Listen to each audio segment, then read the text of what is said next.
ಶ್ರೀ ಗುರುಭ್ಯೋ ನಮಃ.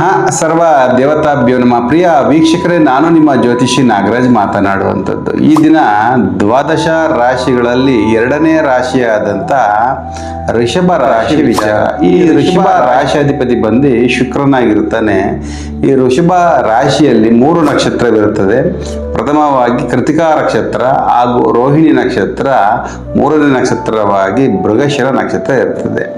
ನಿಮ್ಮ ಜನ್ಮ ನಕ್ಷತ್ರ ಕೃತಿಕಾ ನಕ್ಷತ್ರ ಆಗಿದ್ದರೆ ಈ ನಕ್ಷತ್ರದ ಅಧಿಪತಿ ರವಿ ಆಗಿರೋದರಿಂದ ನಿಮ್ಮ ಜಾತಕದಲ್ಲಿ ರವಿಯ ದಶೆಯಿಂದ ನಿಮ್ಮ ಜೀವನ ಪ್ರಾರಂಭ ಆಗುತ್ತದೆ.